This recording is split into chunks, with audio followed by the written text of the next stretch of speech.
Okay. With that being said, we're going to get back to this. So, all right. So to finish off what's going on with NASCAR is in the Cup Series, I'm going to list off the top 10, how the season standings are. I'm not going to read off the playoff shit and all that. So Truex Jr. is in first in points. Larson, with his win yesterday, knocks him to second place. Kyle Busch is third. Kevin Harvick fourth. Brad Keselowski fifth. 213 points behind. In sixth place, Denny Hamlin. Chase Elliott, seventh. Eighth is Jamie McMurray. Number 9 is Matt Kenseth. And number 10 is Clint Bowyer. And that will really do it. And a notable that's not doing too well in the standings this year because of a lot of DNFs is Dale Earnhardt Jr. So he's having a really bad going into retirement season after this. So with that being said, we're going to move on into the next category because that's all the NASCAR news we have is NFL. And the one thing that has been moving around right now and is a big shock for the Dallas Cowboys is Ezekiel Elliott gets suspended for 6 games this season for violating personal conduct. What the details of that was is he beat the shit out of his girlfriend, and that's not cool. So that's gonna really hurt. Yeah, that's gonna really hurt. I mean, that took a turn for the fucking worse. Yeah. Holy shit! I thought it was gonna be like he fucked up somebody else on the other team. No. Fucked up his girlfriend. I love it. So with the only other NFL news I really have is a big trade that happened earlier this week was Sammy Watkins, wide receiver for the Bills, gets traded to the Rams. And I have the actual stuff. So Bills trade Sammy Watkins to the Rams, acquire Jordan Matthews, which is a wide receiver. Watkins is headed to Los Angeles. The Bills trade their star wide receiver for a 2018 6th-round pick to the Rams in exchange for E.J. Gaines, which I don't know who the hell that is. And the Rams 2018 2nd-round pick, the teams announced in a separate trade, Buffalo requires the Eagles wide receiver Jordan Matthews in exchange for Ronald Darby, which is a cornerback, and in 2018 3rd-round pick teams announced. So, Cody, so is this a good move for the Bills? Now, I know the Bills just got a couple good guys, good players. They just acquired a cornerback, Micah Hyde, from the Packers, which he had a really good game against the Cowboys later in the playoffs last year. Then they had Sammy Watkins. Then they had Mike Tolbert. So their team was building up. Is this a good move? Will this help the Rams this season or no? Well, I think, to be honest, I think it'll be good for both teams. But Sammy Watkins he's still pretty good. Go Tigers. I think it'd be a good asset. Go Tigers. And that'll give Jared Goff another favorite target. And don't get me wrong, it is kind of cold in Buffalo and everything. You know, they all, but Sammy's been there for a while now. But then they love losing Super Bowls. Yep. But I really think he'll do good with Los Angeles. And plus, I think Matthews would be good too and everything. But I'm sure he'll do fine up there too, though. But yeah. I think Sammy would do good in Los Angeles. I think so too. He is a great talent. He's been I think a 5-star player that anyone wants on anybody's team since pretty much week 1 that he stepped onto the field. And the Rams, they got a little bit more talent now. So both teams are kind of in development. They're still trying to build somewhat of a God squad around them so they can at least finish positive in at least a season or upcoming season. So yeah, that will be interesting. It's going to, like I said last week, it's going to be an interesting year of sports for the NBA, college football, and the NFL. And we're going to talk about the preseason what happened in the preseason, and we're going to talk about the Lions playing the Colts. The Colts and the Lions played yesterday afternoon, and the Lions won 24-10 in a preseason game. Now, this is going to really hurt the Lions. They have lost Kerry Hyder, lead sacker last year. He's out with an Achilles injury, and so Copeland, this is defensive end, he is out with a torn pectoral muscle for the season too. That's going to really hurt Detroit's D-line, but they have so much depth. What I was seeing, they're doing good. They played the backup quarterbacks. They played Rudock, guy from Michigan, great quarterback that the Lions picked up, and they played their, I think, second or third round pick, quarterback from Miami, Brad Kaya. He played really good. The running game was kind of hit or miss. Receiving wise, got some great talent. So Stafford's not going to have to push it all on like Eric Ebron and Golden Tate. And then they lose Bolden too. You said, Cody, do you remember where he went last year? I can't remember where he went. Yeah, Bolden. You said I can't remember where he went, but was it? Oh, I don't think he went back to the Ravens, but No, hang on. I'm about to find out. while Cody is looking that up, I'm going to talk about most of the preseason games. We're going to talk about the Carolina-Houston game here in a second, but Minnesota and Buffalo. Minnesota win 17-10. And Mike Zimmer, which is the head coach of the Minnesota Vikings, said he played Dalvin Cook, their running back that they just got from Florida State in the draft. He was doing really good. He said, I didn't get to watch the game because it wasn't on my TV or being broadcasted, but he was fighting for extra yards. So I guess that's good, since they're going to have to find a good running back after losing Adrian Peterson. 23-20. Speaking of Bills. Oh, the Bills? I didn't mean to cut you off, Sean. Oh, you're fine. Yeah, Anquan Bolden went to the Bills. Okay, so that could be good for the Bills then. They got some talent. They got some new talent. They got some veterans. So it'll be interesting to see if the Bills can do that too. So Miami beats Atlanta 23-20. I did not watch this game, but they did not play Cutler. So it'll be interesting how Cutler does in week 1 of the actual season. Baltimore. He's going to be out again for the season. So. Yeah, probably. He's a dumpster fire. Just ask graded. And so Baltimore wins 23-3 over Washington, but they're still struggling with quarterback because Joe Flacco is still out with a back injury. So we'll see if he can have a speedy recovery before the actual season starts. And then the Jaguars upset New England. New England did not play anyone, but the Jacksonville Jaguars won 31-24. Like, none of these games are really matter, but it's just a huge confidence boost for that Jaguars team since they have a lot of new talent. And then we're going to talk about the Browns. The Browns beat New Orleans 20-14, so that means they finally got a win.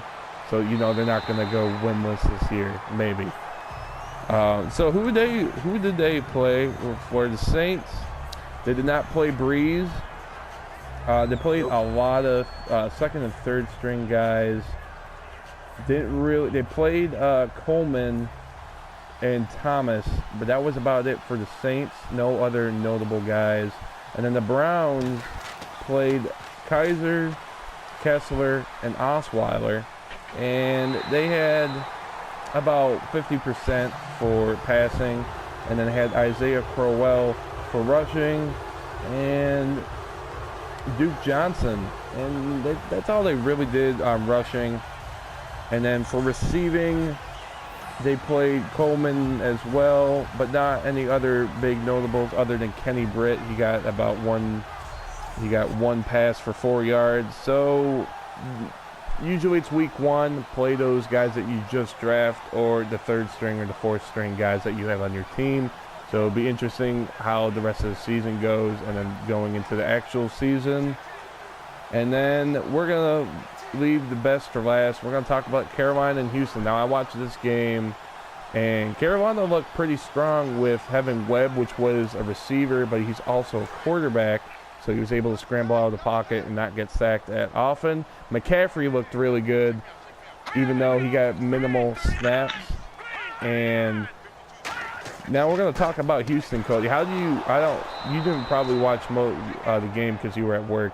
Yeah. But you probably saw some of the highlights and stuff. So what do you think about Watson's performance? I think he did a swell job, man. I mean, his patience, he has a lot of patience, but I am a Deshaun fan. He's got a lot of patience. He scrambled out of the pocket. You know that he can run. He scored a touchdown and everything. So Yeah, I'm saying absolutely. he really didn't do bad because he only went 15-25 out of his passing game, but he didn't really overshoot too many people. It's just the reason most of those incompletions were drop passes. Yeah, I mean that's 10, but that's a good average right there, and that shows everyone that he could be the starting quarterback if they pick him over Savage. It's gonna be a battle. I mean, Savage was 9 for 11, but he didn't have as many. He shot a lot of short passes. Savage only had 69 yards. Watson had 179. So he was taking risks. And then Hopkins played a little bit too. He got two receptions for 15 yards. Yeah, but they didn't play him a lot though. No, they didn't. Braxton Miller got 3 for 10, and they played not a whole lot of starters, but Clowney played a little bit, but didn't get anything. Same with Joseph and the rest of their line. So, and then they got one interception with Moore. I don't know who Moore is, but we'll see about that as well. And yeah, I think that game was really good for both teams, honestly. Yeah, but the only thing about Houston, they really need, their O-line really needs to block, because Deshaun got sacked 3 times in a row, but that's always been Houston's problem. They really they don't really have a strong offensive line, but they finally got a quarterback that can scramble. But Deshaun got sacked 3 times, but most of the time, well, I don't know if you said, he got hit from the back or whatever, but well, that's a problem. And let's go back to last year, 2016 of January, Chiefs versus the Texans. You remember watching that game or hearing about it? The Texans got blown out 30-0, not just because J.J. Watt was out with a back injury, but their O-line has been struggling for years. Nothing has changed, and why did Osweiler do so terrible? Well, you can't blame it just on the quarterback. The O-line is just, they don't have good chemistry. It's just, plus the Chiefs has a really good defense too, and they're stacked this year too. They got that guy that's like the size of 2 defensive tackles. Oh, well, actually, not anymore. He went to Atlanta, Dontari Poe. That's going to be very interesting how he does in Atlanta. He's going to be a good asset, in my opinion. So that's about it in the notables for Week 2 of the preseason. Carolina plays Tennessee, and Kansas City plays Cincinnati. The Jets versus Detroit, Green Bay and Washington, New England and Houston. See if Watson plays against them. Oakland and the Rams. And then the only other big game that looks big to me is the Giants in Cleveland. It'll be interesting who plays on both sides of the ball. So that will do it for the NFL and the NBA. There's really not much going on in the NBA. Talked about everything that we could really possibly could last week. The only thing I could find about Kyrie, and Cody will agree, he still wants to possibly play for the Knicks. He has not agreed to go anywhere yet. Same thing with Carmelo Anthony. He wants to accept trades to Houston, and the Knicks have not done that. Kyrie wants to play for the Knicks, and there's just nothing going on. The only thing I did find during the playoffs is he had a weak performance during the playoffs, and it was like, why is he playing so shitty? So this came out earlier this week and says during the playoffs, Kyrie Irving did not talk to his playmates or teammates for several days. That this was, I think, in between the semifinals or the finals. So at this point, he got the ring. I guess it's everyone's opinion. I mean, you got a ring. I mean, you've been there. Right. You've done that. I say if you want to go play for another team, go right ahead. I guess you just don't want to be overshadowed by a ball hog like James, I guess. And I don't blame him for that. He wants to be the face of a team. And if he wants to be like that, I think the best place he could go right now is either Knicks, Houston, or Minnesota. Yeah. So that will be pretty much it for me and Cody's half. Now we're going to go off to a brand new segment. We're going to talk about WWE, what the matchups are going to be going into SummerSlam. And we're going to first off talk about, about SmackDown first. And, Ray, you said you wanted to take SmackDown first, right? Mm-hmm. All right, take it away, my friend. All right, so coming up August 20th, SummerSlam, will be SmackDown, and it's the match that everybody wants to see after he put up one hell of a match against John Cena. It is Jinder Mahal versus Shinsuke Nakamura. Oh, man. Yes. Everybody is talking about if anybody is going to get past Jinder Mahal and the Singh brothers, it's going to be Nakamura.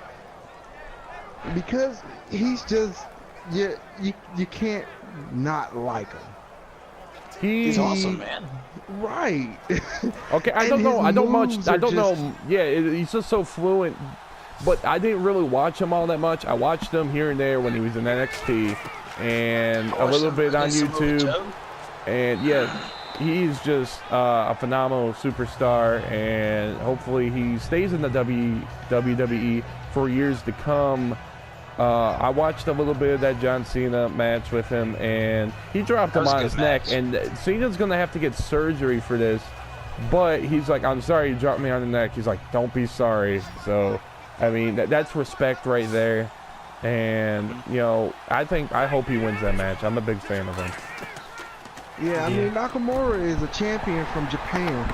And a lot of you people may know the soccer mom, but he was also over there in Japan as well, to how he knew Nakamura before anybody. And that person is soccer mom of SmackDown, AJ Styles, who also has a match coming up this Sunday up against Kevin Owens for the United States Championship with special guest referee Shane McMahon. Oh, man. So a lot of people already are talking about how is this gonna go down? Is Shane gonna call it straight down the middle? Is Shane gonna call it one side for Kevin Owens? Is Shane gonna call it one side for AJ Styles? We're not going to know what really happens until we actually see it happen. And the thing with that is, like, I've watched Shane for years, and every time if he's ringside, if he's in a match, it does not matter. The guy is unpredictable. So, and it could also depend which way does WWE want to turn this match. It's all going to depend. So only time can tell. And only we can tell when that goes down. Also, we got Naomi versus Natalya. Jeez. So Naomi has been one hell of a women's champion. She has held that title after relinquishing it, coming back to claim it 3 weeks later.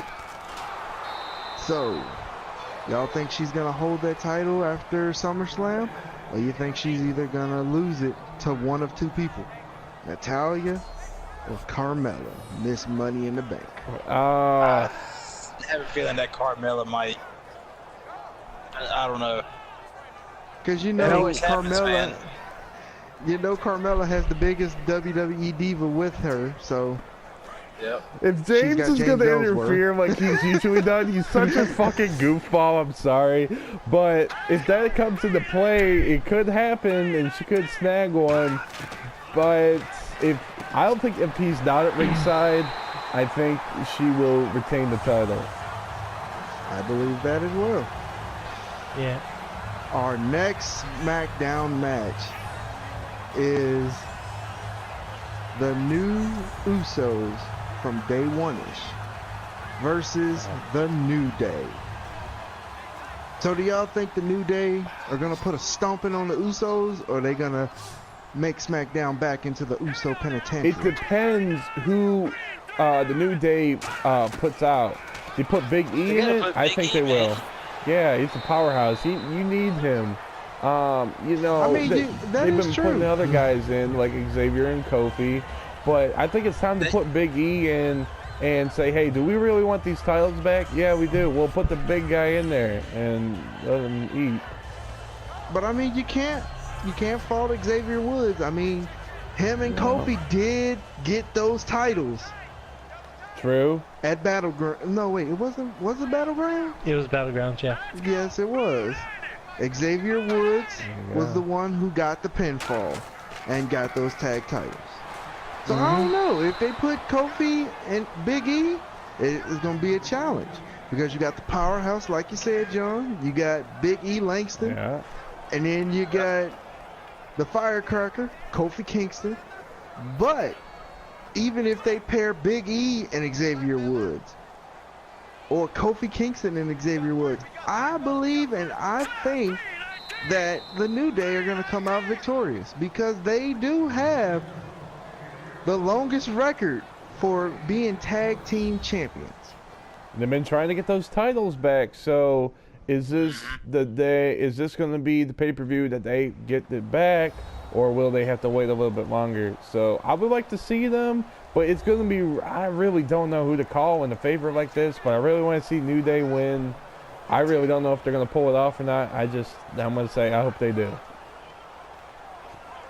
Another match that is coming up this Sunday at SummerSlam is John Cena and Baron Corbin. Now, John Cena with an injured neck, I wonder if that's going to affect him at all with putting a lot of his moves or upper body, and, you know, so especially with putting that, you know, doing the attitude adjustment, will that hurt him? Doing all these somewhat high octane moves on Corbin. They're like going to the top rope and doing that leg drop. Yeah. No, I don't even know why this is a match, honestly. This is more of, I guess, of a grudge match. So hopefully they don't make this into a rivalry thing.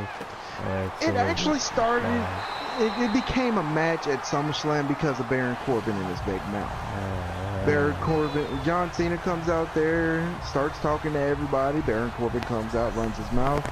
John Cena issues a fight to him. He says, I have this, which is the Money in the Bank contract. I fight who I want, when I want, wherever I want. And because of him and his big mouth, and he thinks he's all that, Daniel Bryan comes out and puts him in a match this Sunday for SummerSlam up against John Cena. Now oh, go ahead, Drew. Oh, I was just gonna say, like, I cannot stand fucking Baron Corbin. He's a piece of shit. You know, he used to be I think he used to be a lineman or a linebacker or something, but I mean, to go from that to the WWE, well, okay, like, he looks homeless. I'm sorry, he looks homeless. Like, when I first started watching wrestling again, which wasn't too long ago, when was it? I can't remember when it was, but it was him. It was Baron Corbin versus Samoa Joe when they were still in NXT. And this was like a clip that I saw that he was talking shit to Corey Taylor, you know, the lead singer of fucking Slipknot and Stone Sour. And fucking, he was just talking shit, like, I can't remember what he said. He said something about, oh, this is my venue, this and that.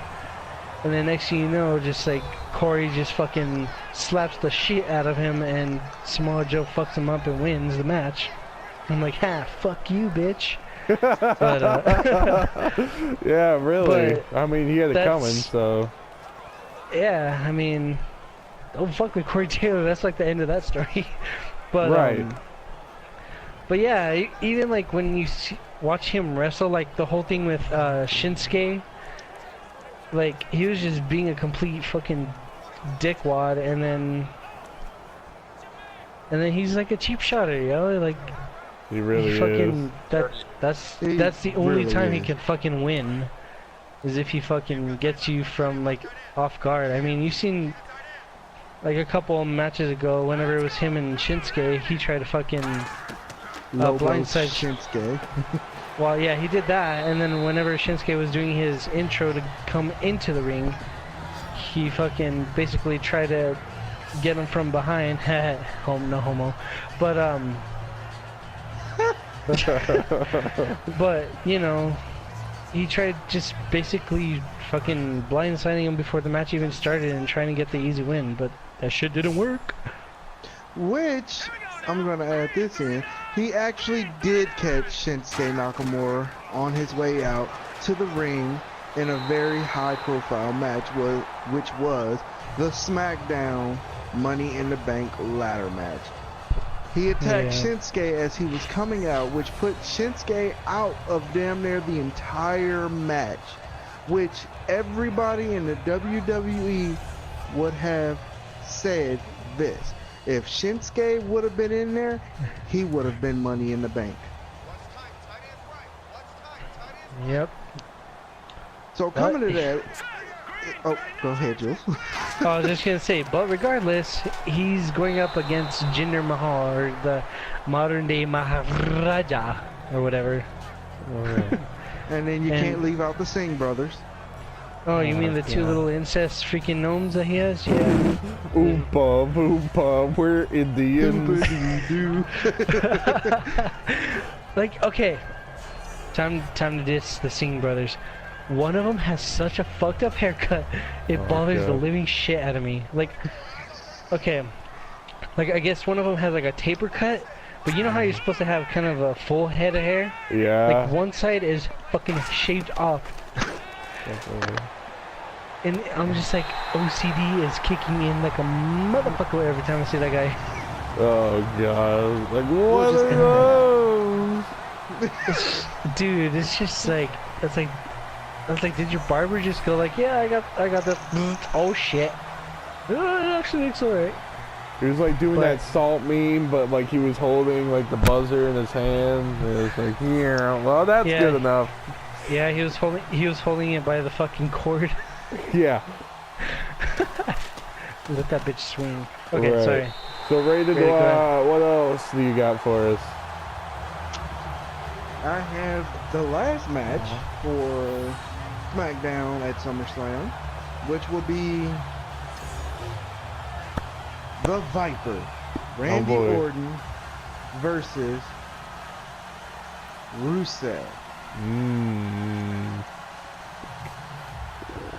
which a couple weeks ago on SmackDown, Randy Orton got his revenge up against Jinder Mahal, which he proved to the world that if the Singh brothers would not get involved in any of his matches, Jinder Mahal does not stand a chance against nobody. Because Jinder Mahal was a nobody. And the only reason he won that WWE title was because of the Singh brothers' interference. They had their grudge match. Jinder Mahal went for his finishing move, and what happened? He lifts Randy Orton in the air, and just like in GTA playing Overtime Rumble, RKO out of nowhere. Or I mean, Which you could be ended like in- Broman that gets smacked by propellers from the wind farm and gets hit up like Rihanna. That is true. But So, as yeah. for the SmackDown matches, there you go. That's going to be interesting, man. I always liked Randy Orton, but it's going to be interesting if he can pull off the win. So, and this is going to be like almost like a quarter-day event, including the kickoff. The kickoff's going to be long. The whole pay-per-view, the big pay-per-view is going to be long too, so it's going to be hard to miss any of this. It's going to be all over social media, and then, you know, this pay-per-view is going to be, you know, longer than, you know, a mile. So, Jules, you got Raw covered for us, correct? I do. Go ahead, my son. Okay. Dad? No, yes. kidding. Papa? Okay. Okay, so for the Universal Championship, it's going to be a fatal 4-way against, well, all the ones that are involved in this match is the champion, which is Brock Lesnar, Roman Reigns, Roman Reigns, the Samoan Submission Machine, Samoa Joe. Oh boy. And the monster among men, Braun Strowman. Oh jeez. So the whole deal about this is whomever wins, like whoever becomes champion, if it's not Brock Lesnar, Paul Heyman said that him and Brock Lesnar will leave the WWE if Lesnar is not the champion after this match. So, and he doesn't even have to be involved in the pinfall to lose the fucking title. No, it can be anybody else. And okay, so this is the thing. I think Lesnar is going to lose the championship because of what's going down in the UFC. And I watched the recent UFC pay-per-view. So Johnny Bones Jones, he won the championship and called out basically Brock. He said, listen, you want some of this and you want to get your ass kicked by a skinnier, lighter guy, then you know where to go. So I think that's going to lead up to that. Or will Brock just say, you know, screw that, and he wants to stay in the WWE? But I really think he's going to lose the title. To whom? I really don't know. So that'll be a really interesting match.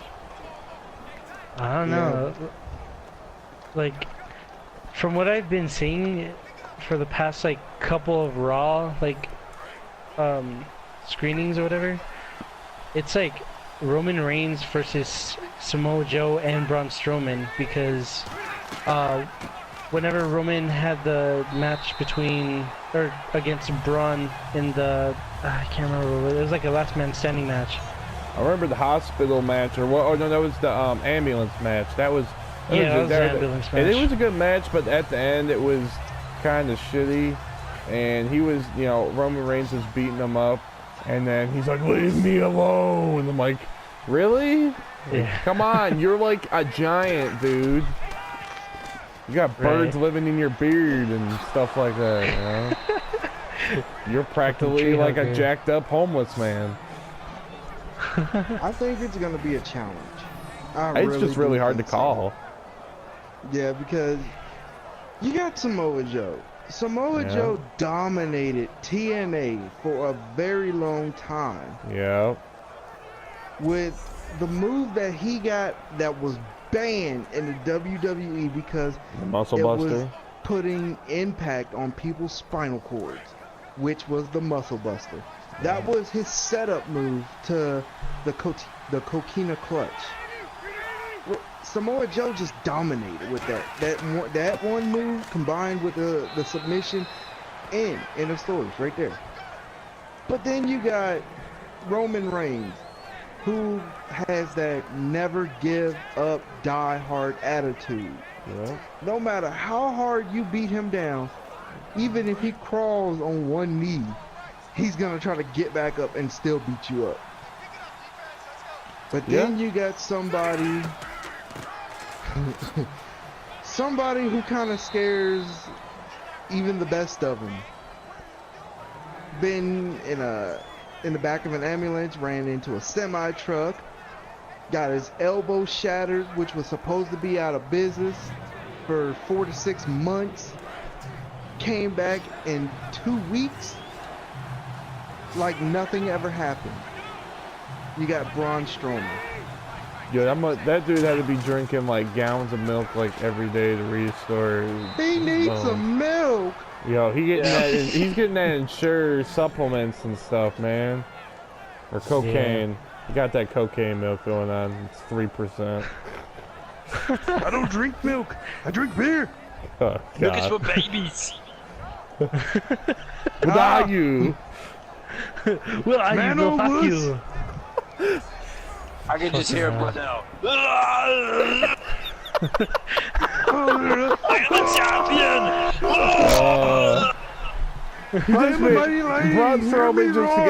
Braun Strowman just Meow. lost the. He just lost the southern accent and went straight Austrian on everybody. That's great. Right.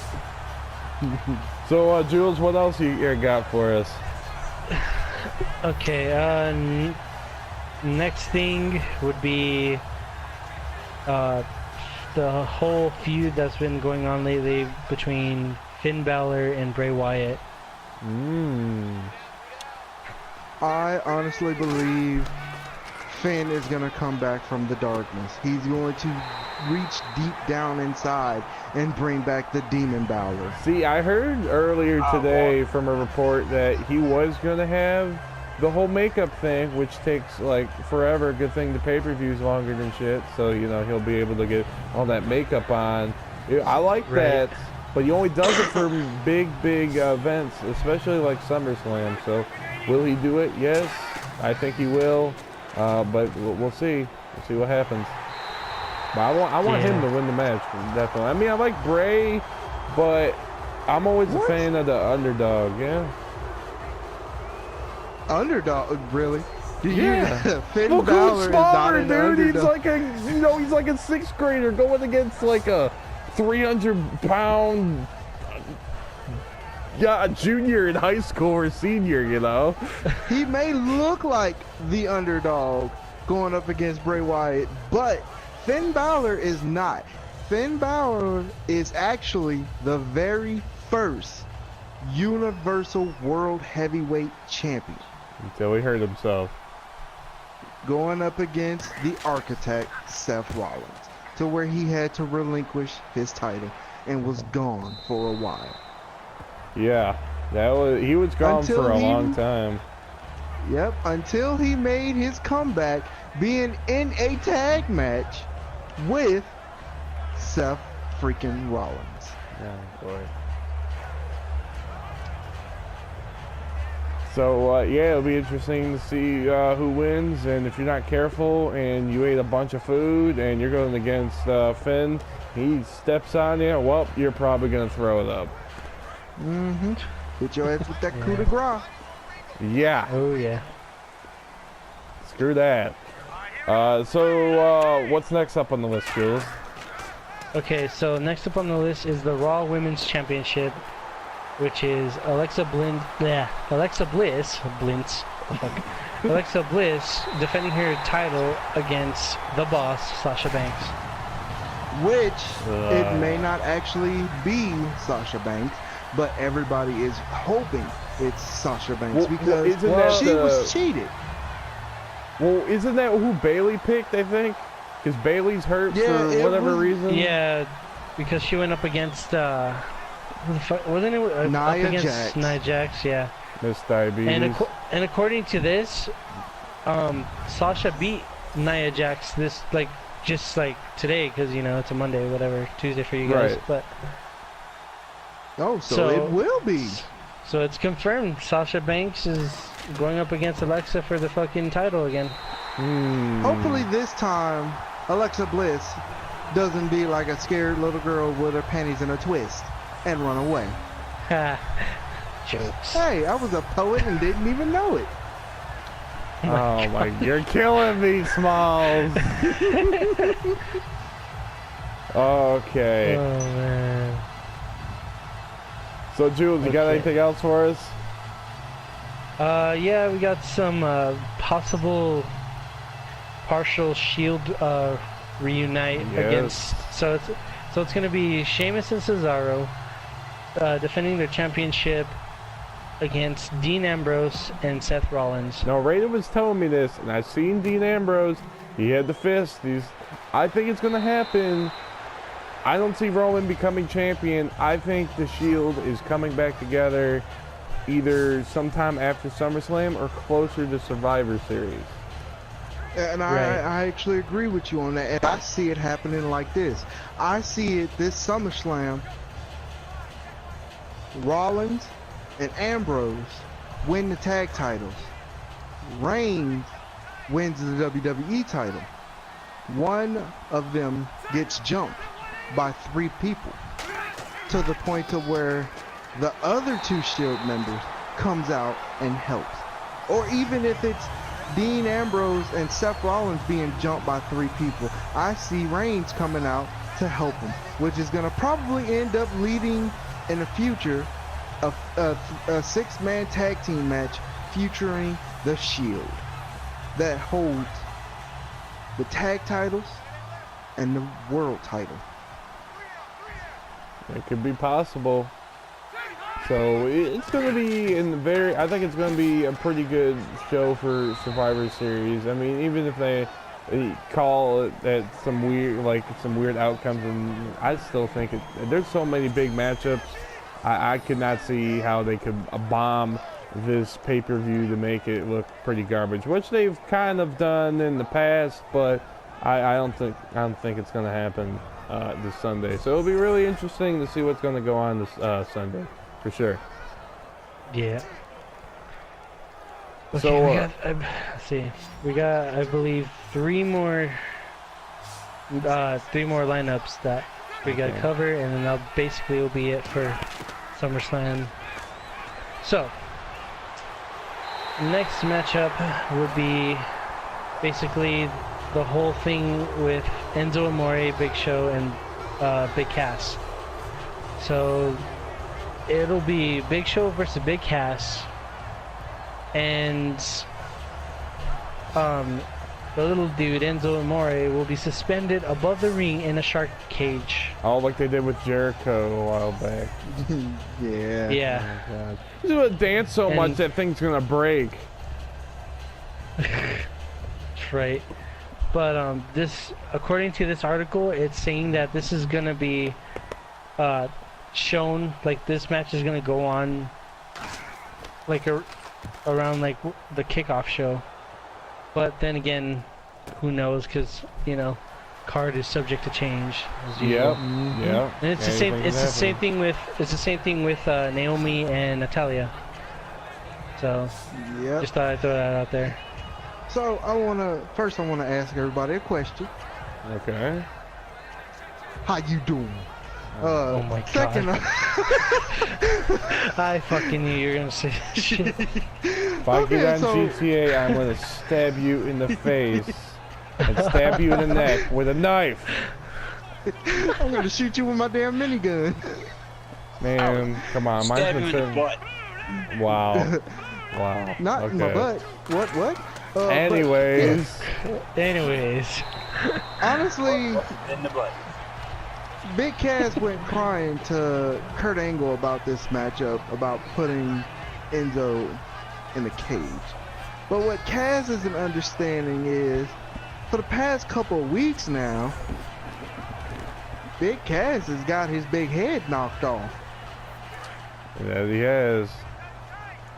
I mean, you could take that little bitty soaking wet towel and throw it away, but once you see him ball up that cast iron skillet of a fist and it's coming at you and you are too damn big to dodge it your damn self, I don't see how you can blame Enzo for interfering in a match that you get knocked out in every time. So I gotta give it to the Big Show. Well, I mean, shit, how many times has fucking Big Cass been knocked out already? Like 3, 4, 5 times.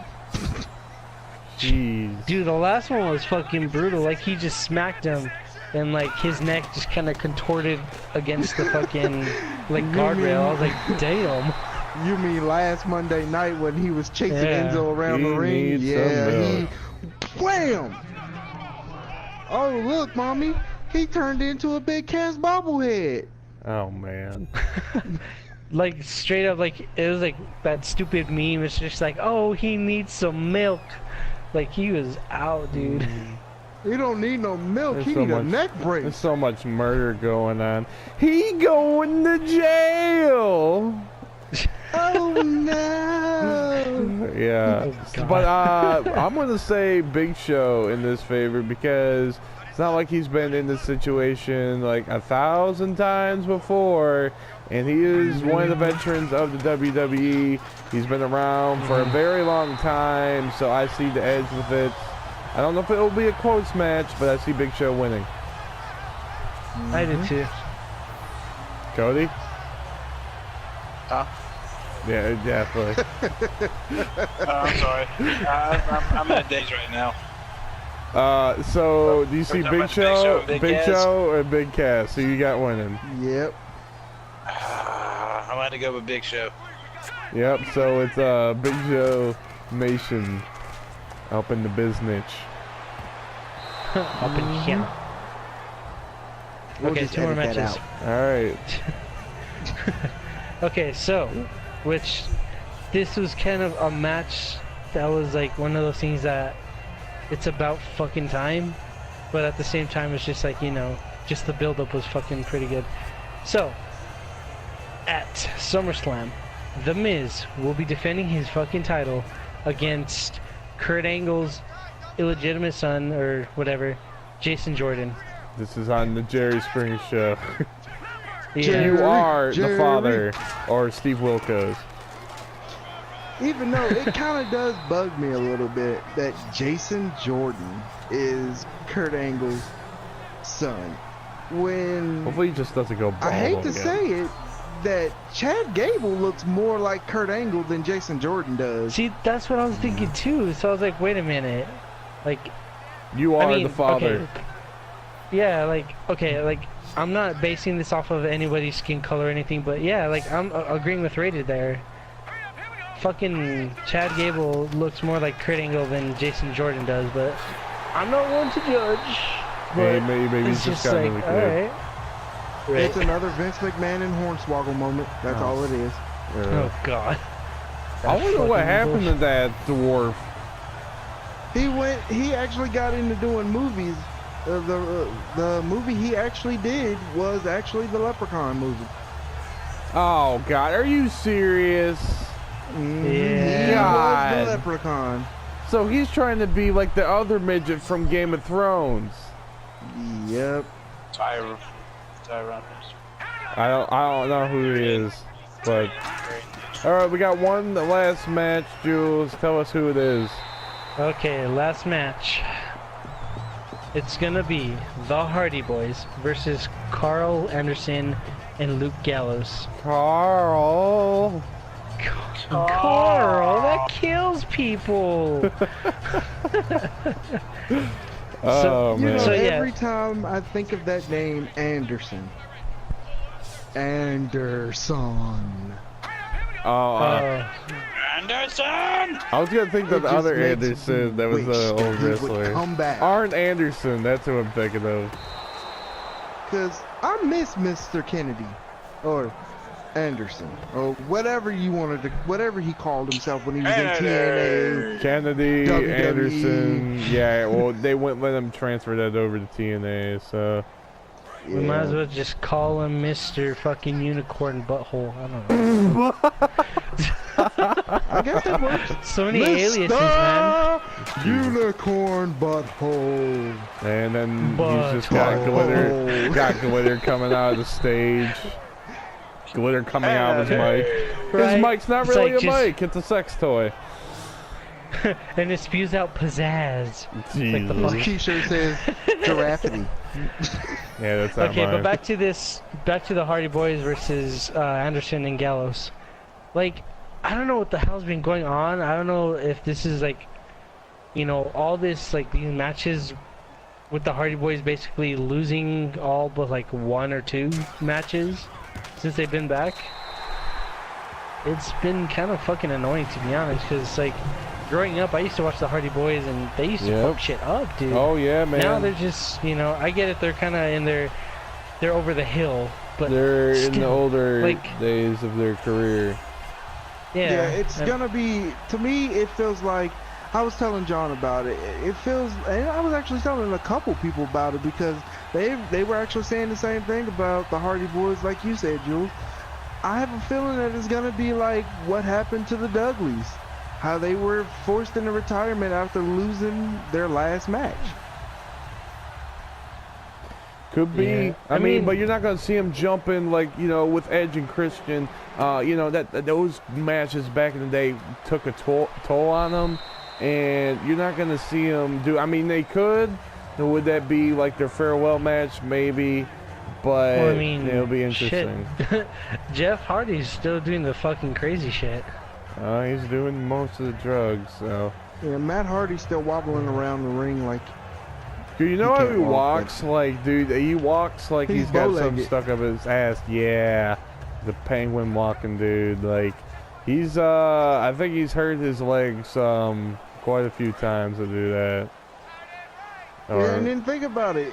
He actually had some matches up against his own brother, Jeff Hardy. So Yeah. Matt Hardy getting taken to the limit by Jeff Hardy, leaving the WWE, going to TNA, being taken to the limit there, then reuniting as the Hardy Boys when Matt Hardy had dreadlocks. God. Well, he's got that weird fro, like he got electrocuted too, which is really, really strange too. Right. With that like blonde Like- stripe, like Looking what's like in your Cruella hair? Duvall from 101 Dalmatian. Pretty, dude. No shit, dude. Dude.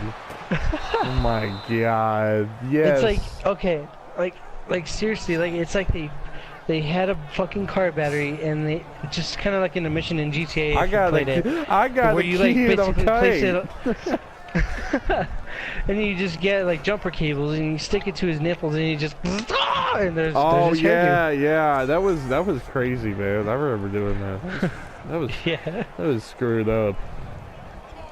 Or like that one scene in Home Alone, like where he touches, I can't remember what he touches, but he's like getting electrocuted. He's just like, "Argh!" And like his octane goes up, and he turns into like a skeleton with a fucking afro. Generator. Was it a generator? I think so. Oh man, I I haven't haven't watched watched that this forever. movie in Only- forever. Shit. Only time I do watch those movies is like around the time it's fucking made in Christmas. So you know, dun dun. But Right. So yeah, Now, it's gonna be honestly- interesting in that match to see who takes it and who wins and who doesn't. Now, I actually want to ask you, and Rated, you can hold that thought real quick. I'm sorry. I wanted to ask you guys. Now, the club has been around for a while, and there's been rumors spreading around since they came out, and then Finn has been in the WWE. Will Finn go with the Bullet Club, and will that come, Finn's Club? Will that be a new tag team? Do you guys see that happening? Or is that more of like more of a myth that's not going to happen?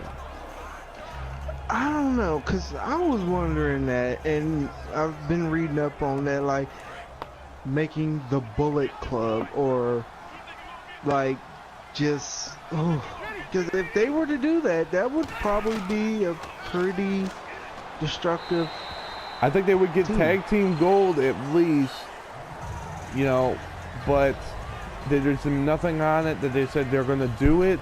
I don't know if it might happen. They've talked, and they've talked on air before, just as other wrestlers, but nothing has happened. They haven't been in any matches yet, so I actually want to kind of see it and see how that plays out. What do you think, Jules? yeah, I mean, shit. If that shit like happened and all that, oh my god, that'd be like a fucking twist. What a twist! But yeah, I remember that Robot Chicken episode. yeah. That they said that all the time because it was like some kind of movie review, and he Yeah. said all the time, "What a twist! What a twist! We get it! Shut up!" And then the one time, what a twit! Yeah. And then there was a time when they came out with the whole Oliver Twist with a twist. Oh god. So before we started this, Rated, you were gonna say something? Yeah, we can't actually forget about another match that's actually taking place at SummerSlam, probably in the kickoff, which will be from 205, which will be Akira Tozawa versus Neville. And I heard Neville actually lost his match today. So will that be a momentum buster for him? And will it be like, I don't know if I win this match or not? I don't think so, because in all the times I've seen Neville wrestle for that title,